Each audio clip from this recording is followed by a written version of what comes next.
രമേശ് ചെന്നിത്തല സഭാ ആസ്ഥാനത്ത് എത്തിയതിൽ എന്താണ് തെറ്റെന്ന് പ്രതിപക്ഷ നേതാവ് വി.ഡി. സതീശൻ. രമേശ് ചെന്നിത്തല തന്റെ നേതാവാണ്.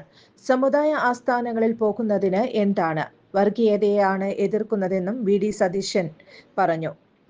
കോട്ടയത്ത് മാധ്യമങ്ങളോട് സംസാരിക്കുകയായിരുന്നു വി.ഡി. സതീശൻ. ഇന്ന് രാവിലെയാണ് ചെന്നിത്തല കോട്ടയത്തെ സഭാ ആസ്ഥാനത്തെത്തിയത്.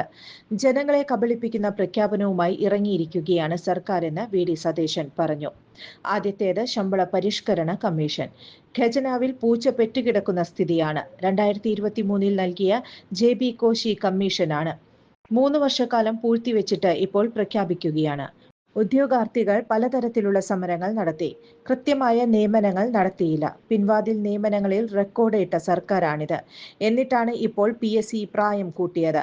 സർക്കാർ ജനങ്ങളെ കബളിപ്പിക്കുകയാണ്. പിൻവാതിൽ നിയമനം സർക്കാർ സ്ഥിരപ്പെടുത്തിയാൽ പുതിയ സർക്കാർ അതെല്ലാം റദ്ദാക്കും. ജനങ്ങളുടെ ചിലവിൽ സർക്കാർ തെരഞ്ഞെടുപ്പ് പ്രചരണം നടത്തുകയാണെന്നും സതീശൻ പറഞ്ഞു.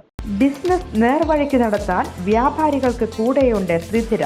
GST നോട്ടീസുകൾക്കുള്ള മറുപടി, registration, return filing, appeal filing, accounting, income tax return filing and project report തുടങ്ങി വ്യാപാരികൾക്ക് വേണ്ട നിർദ്ദേശങ്ങൾ ലഭിക്കാൻ ത്രിധിര അക്കൗണ്ട് വടക്കാഞ്ചേരി. ഫോൺ 9447077369. മറ്റൊരു നമ്പർ 9562467999.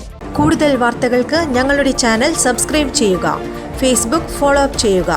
വാർത്തകൾ വേഗത്തിലറിയാൻ ഇനി